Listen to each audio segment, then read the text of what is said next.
ሚኒስትር ዜና ማዕረ ማዕረቲ ሸፈንኡን ምስፋሕን ኣብ ንጥፈታቱ ዓይነታዊ ለውጢ ንምርግጋፅን ከካይዶ ፀንሐ ኩሉ መድያዊ ፃዕሪ ኣብ ምድንፋዕ ተራን ኣበርክቶን ናይቶም ክሳብ ደረጃ ንኡሳን ዞባታት ተዘርጊሖም ዝርከቡ ልኡኻት ኤሪናውን ዝተፈላለየ መደባት ከም ዘተግበረ ይፍለጥ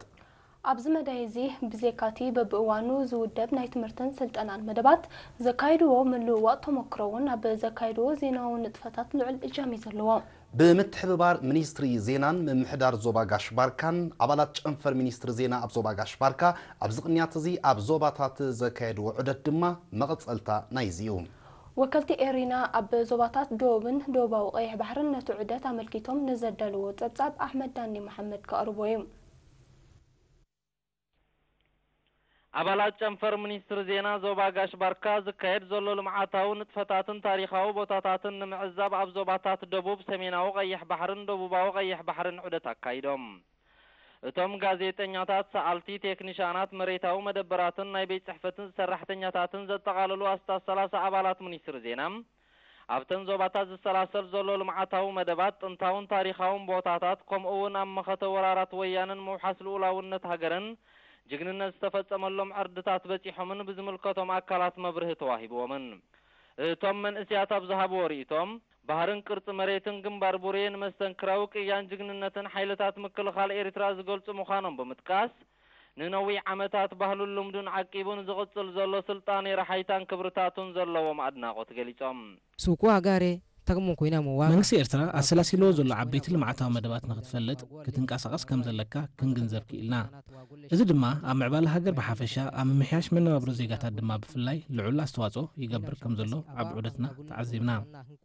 ዝረኣናዮ ኩሉ ከዓ ንዝሓሸ ስራሕ ሓይሊ ከም ዝኾነና ኣይንጠራጠርን እናዊ መንቲ ምን ኣኳል ኮንትኪ ለጊያሲ ታሪክያ ወይ ሱቂ ታሪክ ለጊ ታሪካ ኮንት ኮትከናሲ አምኒ ድማለይ ንሳቶም አስዒቦም ቆሓይቶን ከባቢኡን ኣብ ምርምራዊ ስራሕ ተማሃሮ ኮሌጅ ጥበባትን ማሕበራዊ ስነ ፍልጠትን ዓዲ ቀይሕ ልዑል ኣበርክቶ ከም ዘለዎም ክግንዘቡ ከም ዝኽኣሉ ብምምልካት ኣጻድፍ እጊላ ደምሒና ናብ ጥጡሕ ጽርግያ ዝቐየረ መንእሰይ ኣብነት ናይቲ ንዘንቀደሉ ዕላማ ዘተግብር ሓያል ህዝቢ እዩ ኢሎም እቲ ፍሉይ ንዓይ መሰጠንኻ እዚ መስመር ዓዲ ቀይሕ ፎረም ማለት እዩ እጊላ ደምሒና እሱ ቅድሚ ሕጂ ጸዳፊ ነይሩ ሕጂ ግን ጽርግያ ዝተላገበ እዩ ነይሩ ሕጂ ኣብዚ ሕጂ ግዜ ግን ጽቡቕ ብማሽነራት ተፋሒሩ ጽቡቕ ጽርግያ ወፂዎ ሰብ ከም ድሌት እንቀሳቀስ ኣሎ ማለት እዩ ንጽንኩርነት ናይቲ በርናጽነት ዝኸፈተ ስርሒት ፈንቅልን ጸጋታት ዞባን ኣብ ቤተ መዘክር ዞባ ሰሜናዊ ቀይሕ ባሕሪ ከም እተዓዘቡ ብምሕባር ድማ ካብ ግዜ ናብ ግዜ ሩኡይ ምዕባለ ተመዝግብ ዘላ ከተማ ባጽዕን ኣብ ከርሳ ዝተደኮና ዝተፈላለያ ትካላትን ፋብሪካታትን ንብሩህ መጻኢ ሃገር ዝእምቱ ምዃኖም ሓቢሮም ቁሕርየት ምና ለትመደደ ብንየት ትሕትየት ወብልኻ ኣብ ዝሓለፈ ናይ ናጽነት ዓመታት ዝተሰላሰለ ዕማማት ትሕተ ቅርጺ ኣዝዩ ብዙሕ እዮም ኣብ ምዝባ ዓዲ ቀይሕ ተሰሪሑ ዘሎ ጽርግያ ይግላ ደምሒና ድማ ህያው ኣብነት ናይ ዝዮም እዚ ጽርግያ እዚ ኣብ መነባብሮ ህዝቢ ፈጢርዎ ዘሎ ርግኣት ከዓ ብቐሊሉ ንምግንዛቡ ይከኣል ከም ጋዜጠኛታት ድማ ነዚ ዝሰላሰል ዘሎ ልምዓታውን ትሕተ ቅርጻዊ መደባት ክንዕዘብ ምኽኣልና ድማ ዓብዪ ዕድል እዩ ከም ቁስም ኣራዲ ኤርትርያ በጽሓትና ለለትሓብንቱ ነቶም ወከልቲ መሪሑ ዝተጓዕዘ ጋዜጠኛ ኣካል መብራህቱ ኣብ ዝሃቦ ሓበሬታ ጋዜጠኛ ኣብ ብዙሕ መዳይ ብሓፈሻ ብፍላይ ድማ ናይ ዝነብሮ ከባቢታት እኹል ኣፍልጦ ክህልዎ ከም ዝግባእ ብምጥቃስ ዕላማት ዑደት እውን ኣብ ሃገሮም ንዘሎ ምዕባሌታትን ኣገደስቲ ቦታታትን ብኣካል በፂሖም ኣፍልጦኦም ንምስፋሕ ምዃኑን ዕወት መንባሩን ኣብሪሁ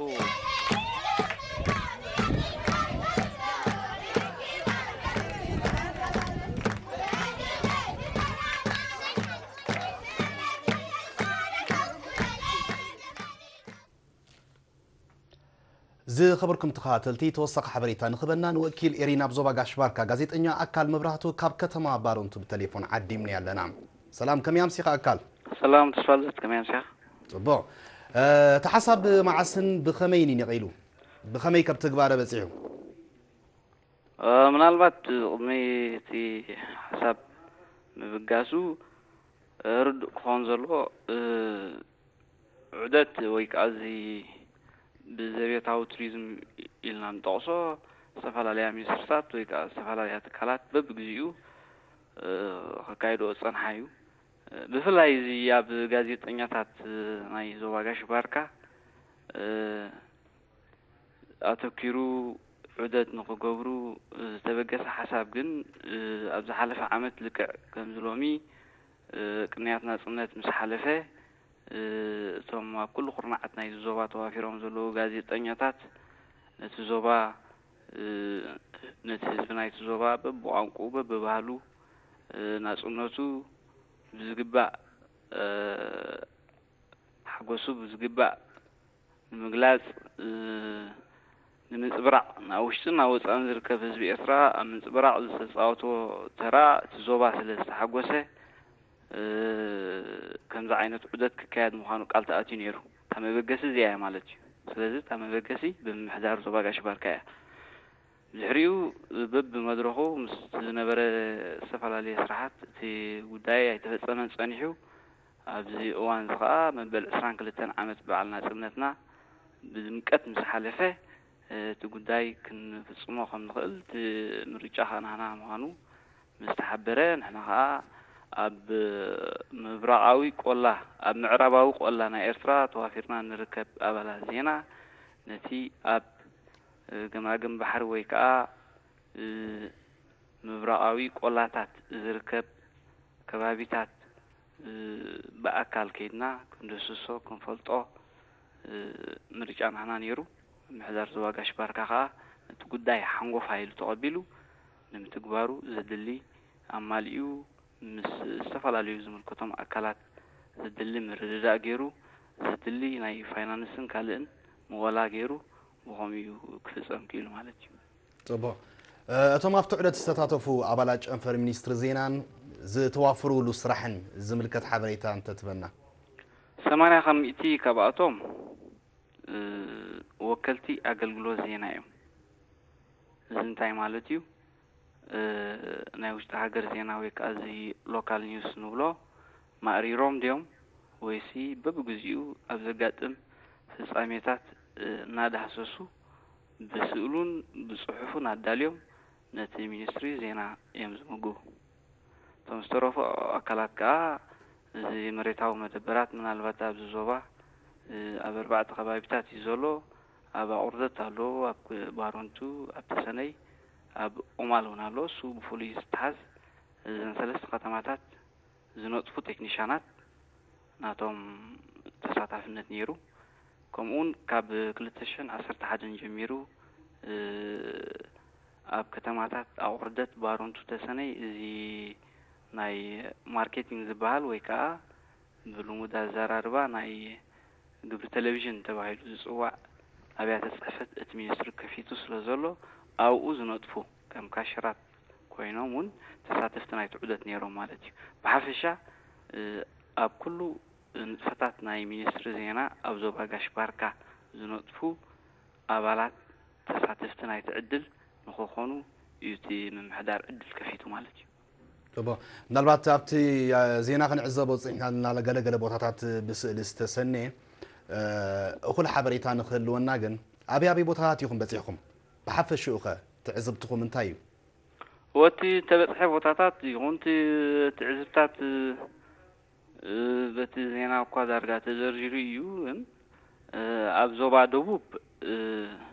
ምስቲ ዘሎ ሕፅረት ግዜ ከምኡውን እቲ ዜናዊ ንጥፈታት ኣፂኻን ነዊሕ እዋን ክቕፅል ስለዘይከኣል በብመድረኹ ከፋፈል ተባሂሉ እቲ ቀንዲ ኣተኩሮ ከምቲ ዝበልኩ ካብቲ ኮስታል ኤሪያስ ናይ ኤርትራ ወይ ከዓ ገማግም ባሕሪ እዩ ነይሩ ግን ዞባ ደቡብ ብፍላይ ከዓ ዞባ ዓዲ ቀይሕ ምስቲ ፕሮግራም ትተኣሰር ስለ ዝተባሃለ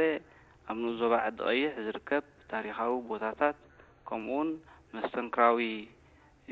ስራሕ ዝተፈጸመሉ ናይ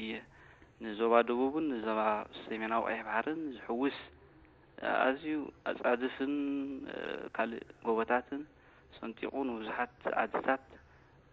ተረባሕቲ ከም ዝኾና ዝገበረ መስመር ኢግላ ዘምሒና ተዓዚምና ኢና ማለት እዩ ኣብ ከባቢ ካሪቦሳ ብምድያብ ነቲ ጽርግያ ብኣካል ከይድና ርኢናዮ ኣብ ከባቢ ሳፊራ ናይቲ ዞባ ዝርከብ ታሪኻዊ ቦታታት ቃሓይቶን ካልእን ማለት እዩ እውን ተዓዚቡ እቲ ኣብ ውሽጢ ዓዲ ቀይሕ ተደኪኑ ዘሎ ህንፃ ኮሌጅ ማሕበራዊ ስነ ፍልጠት እውን ዑደት ብምግባር ካብ ሓለፍቲ ናይቲ ኮሌጅ ዘድሊ መብርህን መግለጽን ተዋሂቡ ማለት እዩ እዚ ትናይ ዞባ ደቡብ ብከምዚ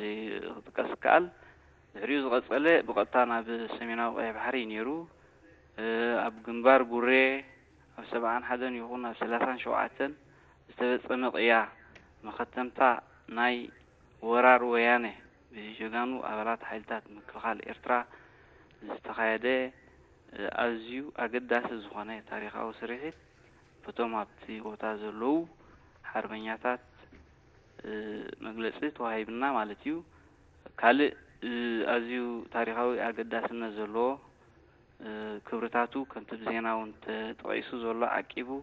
ንዘበናት ዝቐፀለ ስልጣነ ረሓይታ ክሳብ ራስ ዱሜራ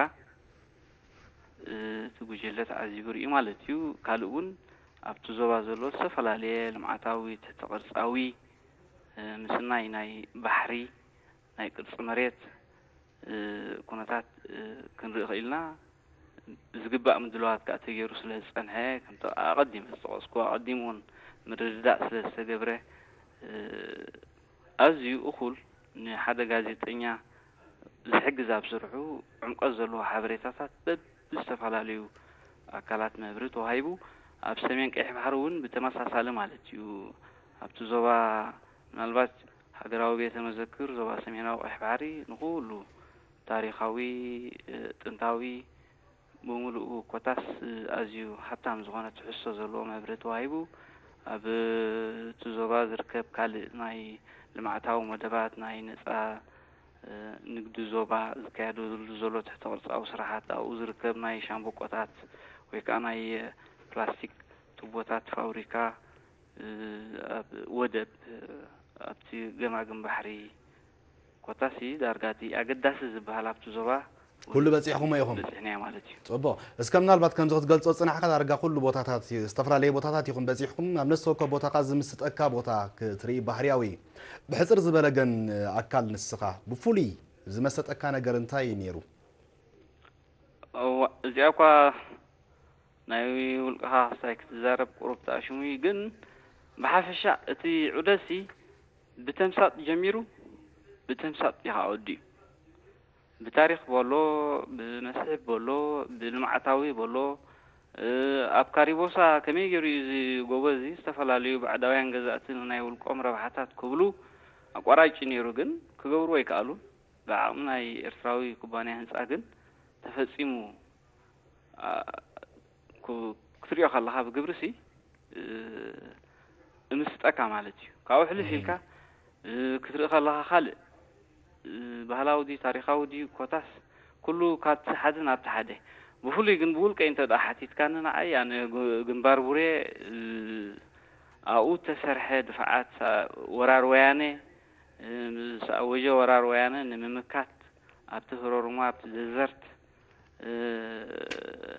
استفدت أنا كيا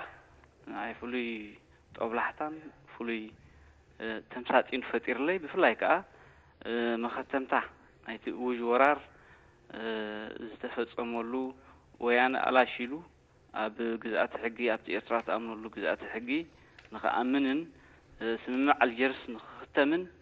ዘተግበረ ቅያስ ዝተፈጸመሉ ከባቢ ድሕቱም ወይ ከዓ ከባቢ ብ37 ዝፍለጥ ድፍዓትን ካናላታትን ክትርኢ ከለኻ ወላኳ ብታሪኽ ብዕላል ብዜና ስማዓዮ ግን ኣብቲ ባይታ ኸይድካ ስድርብ ክትሪኦ ከለኻ ኣብኡ ተነዲቑ ዘሎ ብደመን ዕፅምትን ጀጋኑ ሓዋትና ተፈጢሩ ዘሎ ኩነታት ሙኸኣ በቶም ፈጸምቲ ቅያ ክግለጸልካ እንከሎሲ ምናልባት ፀብለል ኢሉ ንዓይ ከም ውልቀ ሰብ ክጥቀስ ከኣል ወኪል ኤሪና ዞባጋሽ ባርካ ኣካል መብራቱ ስለተዛሃብካና ሓበሬታ ብሽምትኻ ቴሌቪዥን ኤርትራ ነመስግነካ ይቐኒልና ናኖኒ